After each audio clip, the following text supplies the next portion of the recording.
દાહોદ ગરબાડાથી ધાનપુર તરફ જઈ રહેલા ટેમ્પોને નડ્યો અકસ્માત। ગરબાડાથી ધાનપુર તરફ જઈ રહેલા માર્ગ પર અકસ્માત સર્જાયો હતો। રાજવા ઘાટી પાસે ચાલકે સ્ટીયરિંગ પરથી કાબુ ગુમાવતા ટેમ્પો પલટી ગયો હતો। અકસ્માતમાં 10થી વધુ લોકોને નાની મોટી ઈજાઓ પહોંચી હતી। ઘટનાની જાણ થતાં જ આસપાસના લોકો તાત્કાલિક ઘટના સ્થળે દોડી આવ્યા હતા।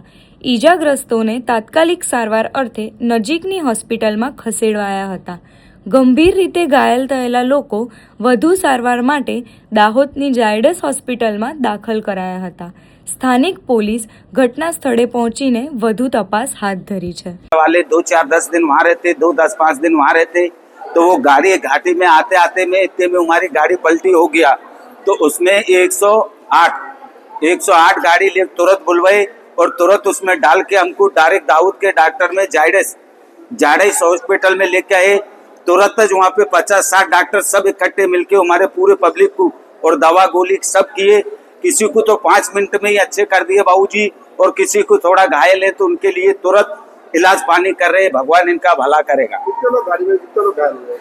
17-18 आदमी घायल हुए थे सर। कितने लोग गाड़ी में कितने लोग बैठे हुए थे? गाड़ी में तो 35-40 से थे सर हम लोग। तो उसमें 17-18 आदमी को किसी की उंगली छिल गया, किसी के हाथ छिल गए, किसी के नाक छिल गया, किसी का माथा छिल गया, किसी का पैर टूट गया। क्या करते थे? खेल तमाशा करते बाबूजी, हम लोग मदारी का खेल करते हैं, रस्सी पे चलना, बाल बच्चों का पेट भरते, मगर वहाँ से हमको ये दावत का डॉक्टर वाले भगवान इनका भला करे। આજે ઝાયડસ મેડિકલ કોલેજની અંદર રોડ ટ્રાફિક એક્સિડન્ટ થવાને કારણે 11 જેવા પેશન્ટ આવેલા હતા।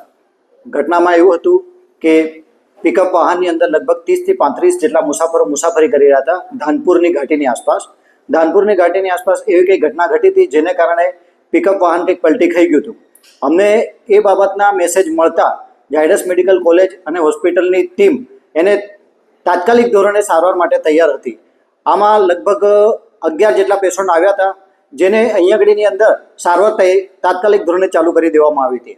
આ પેશન્ટની અંદર 5 જેવા નાના બાળકો છે અને બીજા ઉંમર વધારે હોય એટલે કે એડલ્ટ ટાઈપના પેશન્ટો છે।